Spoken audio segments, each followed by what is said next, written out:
खनावे novel जिसकी writer हैं नूर राजपूत।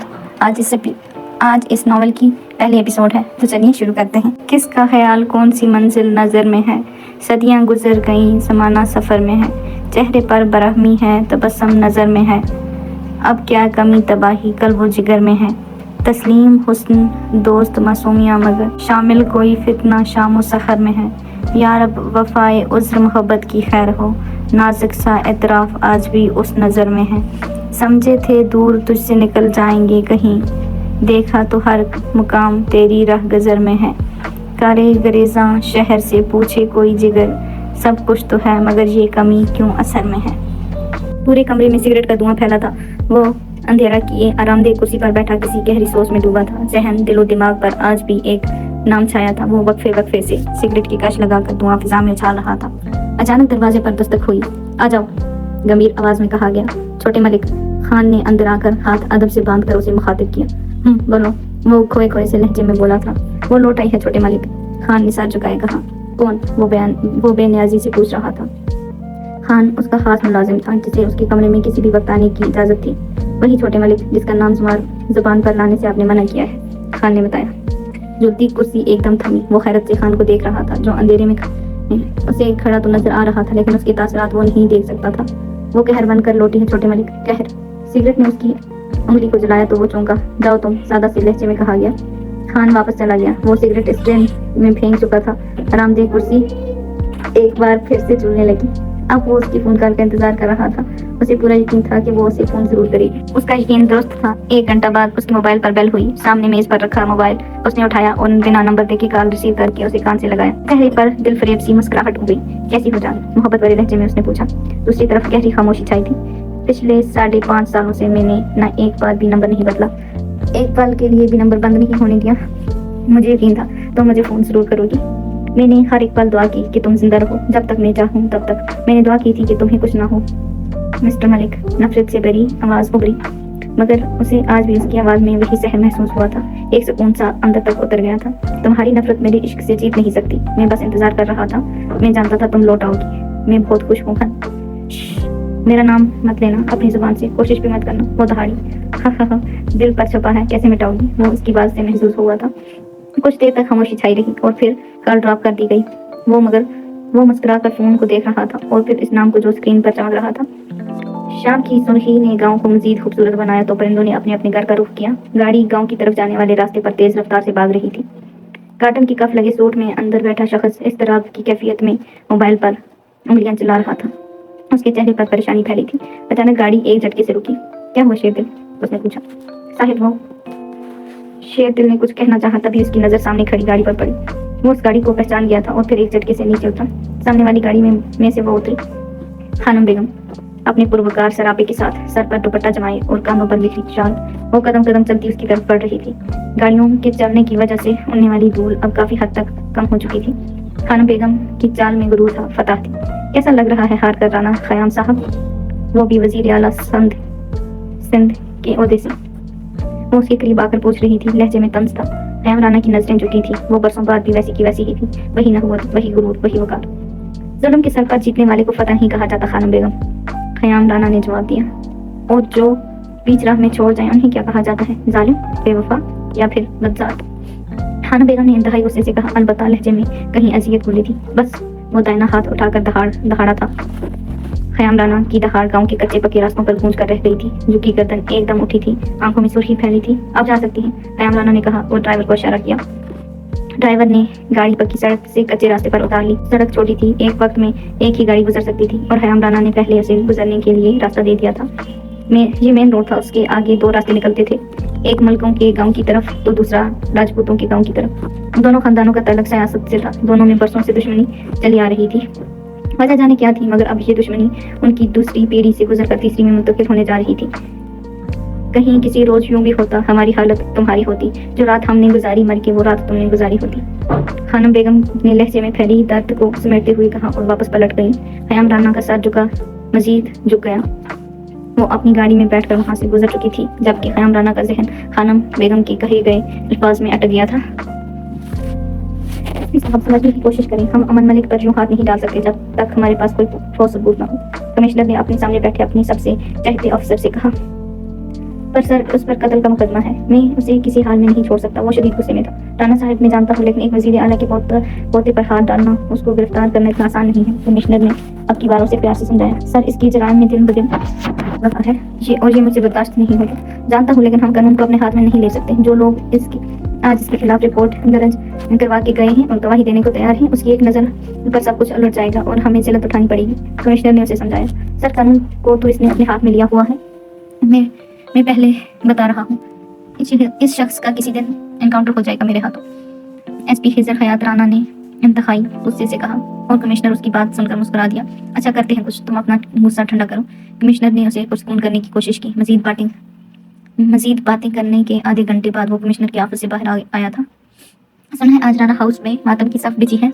भाई हयाम राणा हार जो गया है, एक सिपाही ने दूसरे से कहा। लहजा धीमा था मगर वो साफ सुन सकता था। और हमारे एसपी को भी शायद इसी बात का गुस्सा है कि उसके नाना हार गए हैं, इसीलिए वो मिस्टर अमन मलिक को गिरफ्तार करके बदला लेना चाहते हैं। दूसरे की बात सुनकर एसपी खिजर का दिमाग भग से उड़ा। उससे पहले कि वो उन तक पहुंचता, मोबाइल पर आने वाली कॉल ने उसे अपनी तरफ मतवजा किया और वो सर झटक कर कॉल रिसीव करते हुए आगे बढ़ गया। इन दोनों से वो बाद में हिसाब बराबर करने का सोच रहा था, क्योंकि वो जानता था कि वो दोनों मलकों के चमचे थे। मैं चाहती हूँ अमन कि अब तुम शादी कर लो, अब तुम्हारी शादी की उम्र हो गई है। मिसेज मलिक ने अपने इकलौते बेटे के बालों को सहलाते हुए कहा, जो अपनी तमाम तरोजहत के साथ अपनी माँ की गोद में सर रख कर लेटा था। और रियली मॉम, वो खैरत से कह उठ बैठा, कितनी शादियाँ करेंगी आप मेरी? क्योंकि आप जानती हैं कि एक रात गुजारने के बाद दूसरे दिन मेरा इसी लड़की को देखने को ना तो मेरा दिल करता है और ना मैं देखता हूँ। फिर तो हर रोज़ आपको मेरी एक नई शादी करनी होगी। उसने अपनी ही बात पर आखिर में छटफाड़ कह कर लगाया था और मिसेस मलिक अपने बेटे के मुंह से इस तरह की बात सुनकर सुर्ख हो गई थी। वो अफसोस कर रही थी कि उनकी तबीयत में कहाँ कमी रह गई थी। बेटा, बीवियां बदलने के लिए नहीं, साथ निभाने के लिए होती हैं। उनसे जिंदगी की रौनक बढ़ती है। उन्होंने अपने घर दिमाग बेटे को एक बार फिर समझाना चाहा। ओ मॉम कम ऑन, बंद करें ये टॉपिक। मैं अच्छी तरह से जानता हूँ लड़कियों को कि वो कितना साथीवादी है। एक रात मेरे साथ गुजारने के बाद वो किसी और के साथ होती है। और मिसेस मलिक अपने बेटे के मुंह से सारी बातें सुनने की मुझे हिम्मत नहीं थी। वो बिना कुछ कहे आराम से उठकर अपने कमरे से चली गई। अमन मलिक को बात आए शायद वो लड़की अभी बनी हुई और अमन मलिक लड़कियों को अपनी जूते की नोक पर उसने सिगरेट चलाकर धुआं फिजा में उछालते हुए कहा, खान पूरे रोक से खान को पुकारा। जी छोटे मलिक, खान की बोतल के दिन की तरफ हाजिर हुआ। ड्रिंक बनाओ। उसने खान की तरफ बिना देखी और मोबाइल निकाल कर उसका उंगली चलाने लगा। या अल्लाह जी, आज मुझे बचा लेना, आज आप मेरी इज्जत रख लेना, प्रॉमिस, पक्का प्रॉमिस, आइंदा चोरी करके बाहर नहीं निकलूंगी। भाई आज तो मेरा रिजल्ट भी पता नहीं क्या बना होगा। बस अल्लाह आप इतना सारे कर दें कि राणा हाउस की बेगमात को पता ना चले कि मैं घर से गायब हूँ। खास तौर पर मेरी मम्मा और शबीर भैया को और साइकिल के पैडल पर तेज पाँव चलाते शाह बसूस के जंगल में से गुजर रही थी। वो पता चले पर अच्छी तरह से लिपेटा था ताकि उसे देखकर कोई भी पहचान ना पाए। वो ऐसी लग रही थी जैसे बैंक लूट कर आई है। ये सब तुम लोगों की वजह से हुआ है। अगर तुम सब जल्दी मेरे हाथ आ जाती तो आज मुझे देर ना होती। उसने साइकिल के आगे लगी टोकरी में रखी मछलियों से कहा, मुझे शॉपर में लपेटी थी और जो जंगल के दूसरे किनारे पर रखी नदी से पकड़ लाई थी। साइकिल की टायर के नीचे एक पत्थर आया, उसकी साइकिल लड़की और वो साइकिल समेत नीचे गिरी। उसकी चीख जंगल में गूंज कर रह गई। हिम्मत करके उठी तो देखा पूरे बाजू पत्थर से टकराने के बाद छिल गई है। वो रोड को नजरअंदाज करते हुए साइकिल की तरफ बढ़ी जिसकी चेन उतर गई थी। ये सारी मुसीबतें मुझ पर क्यों आती हैं? उसने आंखों में आई नमी को साफ करते हुए कहा और चेन चढ़ाने की नाकाम कोशिश की, क्योंकि तुम खुद एक बहुत बड़ी मुसीबत को हनावे राना। उसके पीछे से आवाज उभरी और हनावे हैरत से उसको पीछे देखा तो वो उसे ही दूर रहा था। अमन, मेरे प्यारे भाई, तुम आ गए, जल्दी से मेरी मदद करो, देखो मुझे चोट लग गई है। हनावे ने अपने से 3 साल छोटे भाई की मदद। हरगिज नहीं, अमन ने दो टोक जवाब दिया। Please please please. अब वो मिनटों पर उतराई थी। फिर जो मैं मांगूंगा वो तुम्हें मुझे देना होगा। अमन ने शर्त रखी। हाँ ठीक है, अब जल्दी से चेन चढ़ाओ। हनावे ने उसे टालने के अंदाज में कहा, ऐसे वादा करो तुम कब बदल जाओ पता नहीं चलता। पर यकीन नहीं है क्या? हनावे ने मुझसे पूछा। मुझे हनावे पर बिल्कुल यकीन नहीं, अमन ने जवाब दिया। उससे पहले कि हनावे कुछ कहती अचानक एक तरफ भौंकने की आवाज आई जैसे दो कुत्ते आपस में लड़ रहे हैं। हनावे का रंग फक हुआ। उसने खौफजदा नजरों से अमन को देखा। अमन को डर गया था। उसने फटाफट की तरफ झुक कर साइकिल की चेन चढ़ाई और साइकिल पर बैठने के बाद हनावे को इशारा किया। वो अपनी मछलियाँ छोड़कर जो नीचे गिर चुकी थी जब से साइकिल पर बैठी और अमन ने साइकिल बढ़ा ली, मगर उनकी बदकिस्मती थी कि एक कुत्ता उनके पीछे लग चुका था। हनावे ने जो चींच कर जंगल के सारे जानवरों को डरा डरा कर रख दिया था। अमन तेज चला, वो चीख रही थी और अमन अभी पूरी कवर से साइकिल भगाने में मगन था। मगर जो कुत्ता उनके पीछे लगा था वो इंतहाई इडियट था शायद, तभी पीछा नहीं छोड़ रहा था। अमन अमन मजाल है जो खनावे की चीखें बंद हुई हैं। वो मेन रोड के पास पहुंच गए थे जब कुत्ते ने पीछे की तरफ उड़ता हमारे का दुपट्टा पकड़कर खींचा और वो जनाम से नीचे गिरा।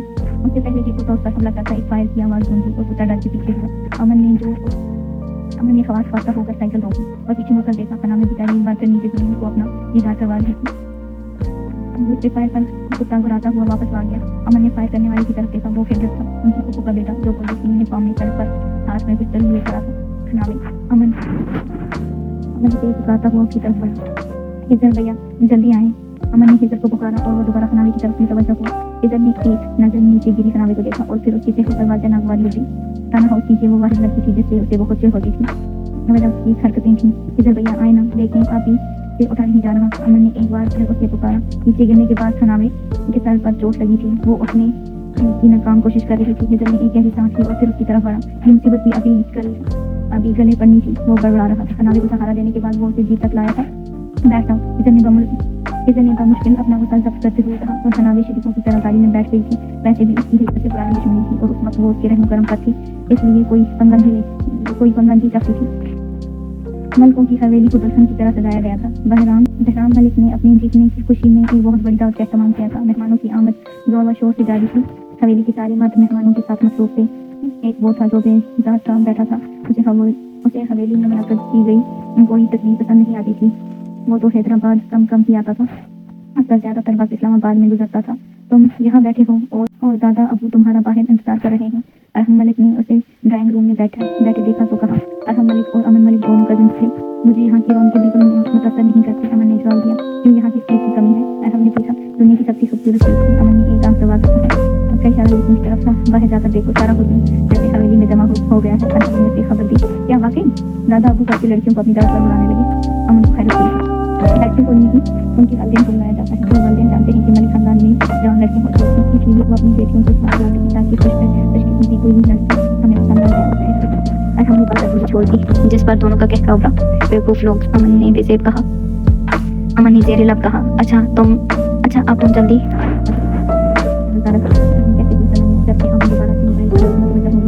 फेसबुक को ऊपर नीचे करते हुए अचानक उसकी नजर एक प्रोफाइल पर पड़ी।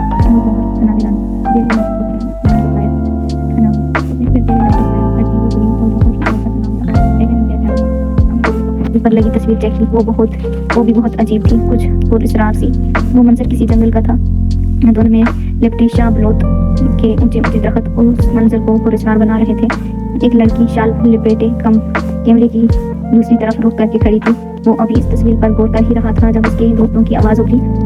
हेलो अमन। उसका ग्रुप इस्लामाबाद से हैदराबाद पहुंच गया था और अमन ने मोबाइल बंद करके साइड पर रख दिया। अब वो मुकम्मल तौर पर अपने दोस्तों की तरफ मुतवज्जा हो चुका था, जिसमें लड़कियां दोनों थे। प्लीज़ हिजर भैया गाड़ी यहीं रोक लें, अमन ने गाड़ी चलाते हिजर से कहा, जिसके चेहरे पर संजीदगी छाई थी। राना हाउस के साथ ही हयात हाउस था, जो राना हाउस महल जैसा तो नहीं था मगर कम भी नहीं था। दोनों घर एक दूसरे के सामने थे। अमन ने गाड़ी हयात हाउस के सामने रोकने का कहा, मगर क्यों? हिजर हैरान हुआ। वो ना, आज आप ही लोगों का रिजल्ट आया है। मिनाल आपी और हादी आपी की सपलियाँ आई हैं। घर में बेगमात ने अदालत लगाई हुई है और हादी और मिनाल आपी की बेइज्जती जोर व शोर से जारी है। अमन की बात सुनकर हिजर को ना चाहते हुए भी हंसी आ गई थी, जिसे वो छुपा गया था। तो उसने पूछा, तो ये कि अगर हनावे आपी इस हालत में घर जाएगी तो बेगमात का पारा मजीद हाई हो जाएगा। आपके घर चलते हैं ना, फूफो आपी की मरहम पट्टी कर देंगी। बेशक अमन और हनावे की हरगिज़ नहीं बनती थी, लेकिन इस वक्त अमन को हनावे पर बहुत तरस आ रहा था, क्योंकि वो बहुत मासूम बनकर बैठी थी, जैसे हो ही ना। ठीक है, हिजर ने ना चाहते हुए भी जीप अपने घर के सामने रोक दी और अमन छलांग लगाकर बाहर निकला और हनावे की तरफ बढ़ा। ना शर्म नाम की कोई चीज़ बची है तुम लोगों के पास? एक यही कमी रह गई थी, अब वो भी पूरी हो गई। मिनाल और हादी सर झुकाए खड़ी थी। दोनों की सपलियाँ थीं, जबकि समाब एक तरफ सोफे पर बैठी हमेशा की तरह खाने में मगन थी। अलबत्ता वक्फे से वो एक निगाह दोनों पर डाल लेती थी, जिनकी ऑनलाइन बेइज्जती की जा रही थी।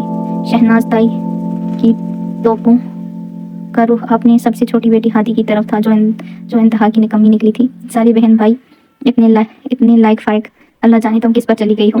आप पर मामा, हादी ने दिल में सोचा, मगर कहा नहीं। नमल ने मुझे पहले कम तंग किया हुआ, जो रही सही कसर तुम पूरी कर रही हो। मारिया चची ने अब अपनी बेटी मिनाल से कहा। नमल से याद आया कि हनावे कहाँ है। फारिया बेगम को अब अपनी बेटी का ख्याल आया था और हनावे के नाम पर बिरयानी खाती समाब को अच्छू लगा। उसने बिरयानी की प्लेट साइड रखी और दबे कदमों ड्राइंग रूम से निकल गई। हाँ, अलबत्ता मिनाल और खादी की बेइज्जती बिना किसी वक्फे के जारी थी। अब इस वक्त वो भी अकेले जंगल में क्या लेने गई थी। हनावे रुखसार फुफ्फू, जो कि इज्जत राना की माँ, भी हनावे की छिली हुई कहानी पर मरहम लगाते हुए पूछ रही थी। मछलियाँ पकड़ने गई थी फुफ्फू, हनावे ने रोनी सूरत बनाकर कहा। मगर क्यों? रुखसार फुफ्फू ने हैरानी से पूछा। उन्हें अपनी शहीद बाई अगवान राना की ये बेटी बहुत अजीज थी। ऐसे ही मेरा दिल कर रहा था, हनावे ने जवाब दिया। इस वक्त घर से अकेले नहीं निकला करते बेटा, अगर कुछ हो जाता तो। रुखसार फुफ्फू को परेशानी हुई। अरे फुफ्फू जानी, आज जो सीन मैंने देखा ना, कसम से आप देखती तो मजा आ जाता। 2 बार आप ही नीचे गिरी थी। अमन अपनी जून में वापस लौट आया था और अब वो हनावे का मजाक उड़ा रहा था। तुम चुप करो वरना मैं तुम्हारा खून पी जाऊंगी, हनावे ने घबराते हुए कहा। हाँ, रस्सी जल गई पर बल नहीं गया। हेजर जो अपनी फाइल उठाने कमरे में आया था, हनावे की बात सुनकर चुप ना रह सका और तंज दे मारा। तुम तो चुप ही रहा करो मिस्टर सरियल, हनावे ने सोचा मगर कह ना सकी, क्योंकि बमुकाबल एसपी हजर हयात राना था, जिसका नाम ही अगले बंदे को चुप करवाने के लिए काफी होता था। क्या हुआ, परेशान हैं आप राना साहिब? कुछ बानो ने अपने हमसफर खयाम राना को सर पकड़े लेटे देखा तो पूछा। हार जीत तो होती रहती है, पिछले 10 सालों से आप वजीर आला के ओहदे पर कायम थे। बहुत दफा बहराम मलिक को शिकस्त उठानी पड़ी और इस बार वो जीत गया। कुछ बानो ने दुरुस्त कहा था, बात हार जीत की नहीं थी, बात यह है कि वो जुल्म के सर पर जीता है। जाने लोगों ने मेरे 10 साल की मेहनत को इतनी आसानी से कैसे भुलाकर उसे वोट कैसे दे दिया। खयाम राना ने जवाब दिया, कभी कभी हो जाता है, बुराई जोर पकड़ जाती है, फतह हासिल कर लेती है, मगर याद रखें एक दिन अच्छाई ही गालिब आती है। कुछ बानो एक जहांदीदा खातून थी, वो दोनों अब दादा दादी बन गए थे, मगर आज भी एक दूसरे का साथ पूरी ईमानदारी से निभाते थे। हसन बेटे का कितनी बार फोन आ चुका है, उसे बात कर लें आप, मैं खाना लगवाती हूँ, वो कहकर उठी। लोगों की बातों से बचने के लिए वो अपनी हवेली में आ गया था। फोन ऑफ कर दिया था, मगर परेशानी पीछा नहीं छोड़ रही थी। सब कुछ रेडी है मैम, इंशाल्लाह अगले हफ्ते हम हैदराबाद का चक्कर लगाएंगे। मैंने फाइल तैयार कर ली है कि हमने वहाँ के देहातों में क्या क्या नोट करना है। नमन ने फाइल जुलेखा मैम के सामने मेज पर रखते हुए कहा। शुक्रिया बेटा, अल्लाह तुम्हें हमेशा खुश रखे, तुम इस एनजीओ को अपना इतना कीमती वक्त देती हो। जुलेखा मैम ने मुस्कुराकर कहा। उसे अपनी स्टाफ की ये वर्कर बहुत पसंद थी, जो बेगरज होकर काम करती थी। शुक्रिया की जरूरत नहीं है मैम, ये मेरा फर्ज और शौक दोनों है, नमन ने इत्मीनान से जवाब दिया। उसने सहाफत की पढ़ाई की थी, मगर वो अपनी मर्जी और शौक से अब एक एनजीओ में काम कर रही थी। अच्छा अब तुम जाओ, काफी रात हो गई है, घर पर तुम्हारा इंतजार कर रहे होंगे। और मैम आप? जुलेखा मैम की बात पर उसने पूछा। मैं भी चली जाऊंगी, ड्राइवर लेने आता ही होगा मुझे, बल्कि तुम ऐसा करो अभी मत जाओ, तुम्हें ड्रॉप कर देंगे हम। नहीं मैम, इट्स ओके, मैं चली जाऊंगी, मेरा घर यहाँ से ज़्यादा दूर नहीं है, नमन ने जवाब दिया और अपना बैग उठाया। शब्बा खैर मैम, वो मुस्कुराकर कहती ऑफिस से बाहर निकल गई। और जुलेखा मैम सोच रही थी कि इस लड़की ने इन्हें अपनी जी महक क्यों आती है। काफ़ी रात हो चुकी थी। नमन ने अल्लाह का नाम लेकर घर की तरफ चलना शुरू किया, क्योंकि कोई टैक्सी उसे उस वक्त नजर नहीं आ रही थी। वो किसी से लिफ्ट नहीं ले सकती थी और घर कॉल करके किसी को परेशान नहीं करना चाहती थी। वो थी ही ऐसी नरम मिजाज सी, सबका ख्याल रखने वाली। वो अभी कुछ दूर तक ही गई जब एक गाड़ी झटके से उसके पास आकर रुकी और उसका दरवाजा एक झटके से खुला। गाड़ी से निकलने वाला शख्स को वो पहचान चुकी थी। वो शाहबेज राना था, बड़े ताया हसन राना का बेटा और नमल का मंगेतर। उसे देखकर एक लम्हे के लिए नमल का रंग फक हुआ था। कह दो ये झूठ है कि आज जंगल में हनावे राना के साथ एक कुत्ते ने कुत्तों वाली की है। हादी हंस कर लूट पोट हो रही थी। वो चारों उस वक्त हनावे के कमरे में थी। हनावे बेड पर लेटी थी, पाँव में चोट लगने की वजह से वो चलने फिरने से कासिर थी। और मैंने सुना है कि हादी राना और मिनाल राना के साथ आज राना हाउस वालों ने कुत्तों से भी गई गुजरी की है। हनावे की बात पर तीनों की हंसी को ब्रेक लगी थी। भाई चोट इसके सर, पाँव और बाजू पर लगी थी, जुबान पर थोड़ी ना, वो जो बंद रहती। वैसे भी वो किसी का उधार रखने की कायल नहीं थी। अब ऐसी भी बात नहीं है, इतनी तो हम सब की रूटीन वाइज होती ही रहती है। हनाल ने कमजोर से लहजे में अपना बचाव करना चाहा। जानती हूँ मैं सब, हनावे ने कहा। अच्छा छोड़ो तुम लोग, ये देखो आज मैंने हनावे वाले वाक़े के बारे में फेसबुक पर पोस्ट की थी। लोग हंस हंस कर पागल हो गए हैं। समाब ने लैपटॉप हनावे के सामने करते हुए कहा, देखो कितनी लाइक्स मिली हैं। मर जाओ तुम डूब कर समाब, दिन में कितनी बार ठूंसती हो, ये भी अपने फ्रेंड्स को बताया करो। हनावे को उसकी बात पर इंतहा गुस्सा आया था। बंदा अब समाब से पूछे कि जंगल में जो भी हुआ ये पोस्ट पेज पर करने वाली थी क्या, मगर समाब भी ना जब तक सारी करतूतें अपनी फ्रेंड्स को नहीं बता देती थी उसे खाना हजम नहीं होता था। एच राना से एक दुनिया मिलना चाहती है, हादिया ने लैपटॉप समाब के हाथ से लेते हुए कहा और लैपटॉप को हनावे के सामने किया। ये सिर्फ तुम्हारी वजह से है समाब, लोग मुझे पता नहीं क्या मुझे क्या समझते हैं। हनावे समाप को घूर रही थी। अरे तुम मेरा शुक्रिया ये अदा करो, मेरी वजह से तुम्हें लोग जानते हैं। हनावे बदमाश को समाप ने आखिर में अपनी हंसी छुपाई थी। हाँ मैं बदमाश और तीनों मेरे साथ की गुंडियाँ। वो कब पीछे हटने वाली थी। तीनों ने एक झटके से हनावे को देखा। कुछ पर खामोशी छाई रही और फिर उसके बाद कमरे में चारों के कहकों की आवाज़ गूंज रही थी। तुम यहाँ क्या कर रही हो इस वक्त? शावेज हसन ने अपने सामने खड़ी नमल से पूछा था, जो अपनी घबराहट छुपाने की कोशिश कर रही थी। मैं ऑफिस से आ रही हूँ, नमल ने नजरें चुराते हुए कहा। उसका जवाब सुनकर शावेज के चेहरे पर तासरात तन गए थे। अपनी नहीं तो कम से कम हमारे खानदान की इज्जत का ख्याल कर लिया करो। राणा खानदान की लड़की इतनी रात को यूं अकेले आवारा गर्दी नहीं करती। वो बेरहम हुआ था। सर्दियों की आमद थी। वो सफ़ेद रंग का कल्फ लगी शलवार कमीज में कांधों पर सह चादर फैलाए गजब ढा रहा था, लेकिन उसकी सहरंगेज शख्सियत नमल को मुतासर नहीं कर पाती थी। वजह उसके ही बात करने का लहजा था। वो ख़याम राणा के सबसे बड़े बेटे हसन राणा के सबसे बड़े सपूत होने का शरफ हासिल रखता था। वो सियासत में दिलचस्पी रखता था और उनके साथ साथ होता था। उसका अंदाज रवायती सियासी वडेरों जैसा था। राणा हाउस में सब इससे डरते थे। चलो अब यहाँ से। उससे पहले नमल कुछ कहती वो गाड़ी की तरफ बढ़ गया था। उसे यूं रात के वक्त सड़क पर खड़े होकर बात करना अच्छा नहीं लग रहा था। नमल उस बेरहम वडेरे को जाता देख रही थी, जिसे बदकिस्मती से उसकी किस्मत में जो बचपन से लिख दिया गया था। चलो अब यहाँ तुम्हें गोद में उठाना पड़ेगा। उसे वहीं पर खड़ा देखकर शावेज गाड़ी का दरवाज़ा खोलते ही बोला। उसकी बात सुनकर नमल ने सपटाई एक गहरा सांस लिया और फिर कदम गाड़ी की तरफ बढ़ा दिए। उसकी गाड़ी में बैठने के बाद शावेज ने गाड़ी आगे बढ़ा दी थी। नमल उसकी तरफ देखने से गुरेज कर रही थी। वो रुख गाड़ी के शीशे की तरफ किए बैठी थी। ठंडी हवा उसे सुकून बख्श रही थी। वो सोच रही थी कि कल उसे हैदराबाद जाने की इजाज़त कैसे दी जाए। आखिर तुम ये सब क्यों छोड़ नहीं देती? शावेज की बारी गंभीर आवाज़ गाड़ी में गूंजती थी। क्या छोड़ दूं? नमल ने बिना उसकी तरफ देखे पूछा। यही जाप करना। ये सब मुझे नहीं पसंद। आखिर किस चीज़ की कमी है राणा हाउस में जो तुम चंद हज़ार की नौकरी के लिए रात गए तक धक्के खाती हो? मैं पैसों के लिए नहीं करती ये सब। लोगों की खिदमत करना मुझे अच्छा लगता है, लेकिन मैं कह रहा हूँ ना, छोड़ दो ये सब। वो हकीम अंदाज में बोला था। हम दोनों को अपने रिश्ते की निस्बत बचपन से मालूम थी और इसी निस्बत की वजह से शावेज नमल पर ज़्यादा हक जताता था। मैं कहती हूँ आप सियासत छोड़ दें। क्या आप छोड़ देंगे? आपकी बार वो रोज शावेज की जानब किए गहरी नज़रें उसके चेहरे पर जमाई पूछ रही थी। तुम्हारा दिमाग खराब है? तुम्हें अंदाजा भी है तुम क्या कह रही हो? शावेज का दिमाग पक से उड़ा। पहले ही वो ख़याम राणा के इलेक्शन हारने की वजह से अच्छा खासा परेशान था और नमल की हरकतें और उसकी बातें। नमल को सियासत नहीं पसंद थी। वो अमन पसंद लड़की थी जो एक पुरसुकून ज़िंदगी गुजारना चाहती थी, लेकिन शावेज के होते हुए ऐसा मुमकिन नहीं था। जी बिल्कुल, मेरा दिमाग खराब नहीं है, इसलिए मैं नहीं छोड़ सकती। आप मुझे मजबूर नहीं कर सकती, क्योंकि दादा जान मुझे इसकी इजाज़त दे चुकी। नमल ने पुख्ता लहजे में कहा। शावेज के चेहरे पर वाज़ेह नागवारी उभरी थी। ठीक है, फिर कुछ दिन है तुम्हारे पास, जी लो अपनी मर्जी से, फिर मैं देखता हूँ तुम किसकी इजाज़त से चलती हो।